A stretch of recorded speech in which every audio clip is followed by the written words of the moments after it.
बहरुल काहिल दुनिया का सबसे बड़ा समंदर है और इसमें खो जाने का मतलब मौत होता है।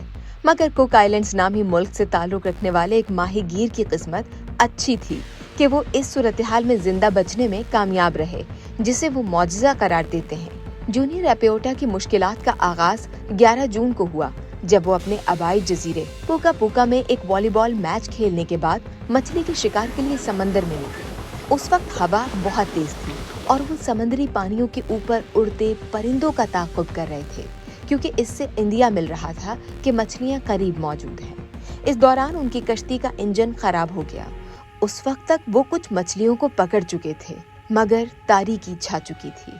जूनियर एपियोटा के पास इंजन को ठीक करने के लिए औजार मौजूद नहीं थे और हवा की शिद्दत मुसलसल बढ़ रही थी। उस वक्त उन्होंने सोचा कि पानी में छलांग लगाकर अपने जजीरे की जानिब तैर कर चले जाएं, मगर उन्हें अंदाजा था कि वो ऐसा नहीं कर सकते, इसलिए वो कश्ती में ही रहे। इसी दौरान उनकी कश्ती पानियों में डोलती हुई जजीरे से दूर होती गई और पहली रात तो उन्हें समझ ही नहीं आया कि वो क्या करें और कैसे खुद को बचाएं। आने वाले दिनों में सूरत-ए-हाल मजीद बदतर हो गई, क्योंकि पानी की सतह में इजाफा हो गया।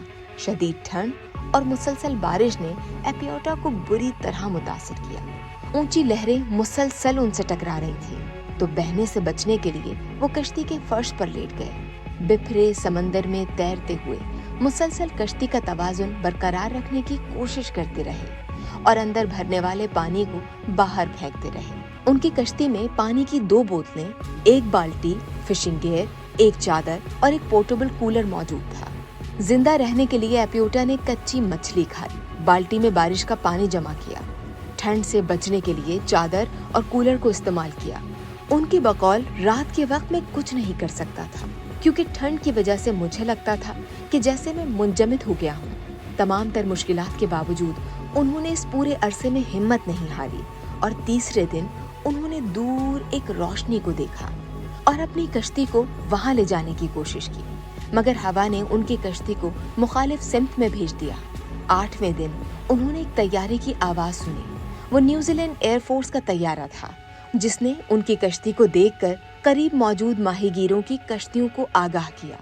ताइवान का एक जहाज वहां पहुंचा और जूनियर एपियोटा की जिंदगी बचा ली गई।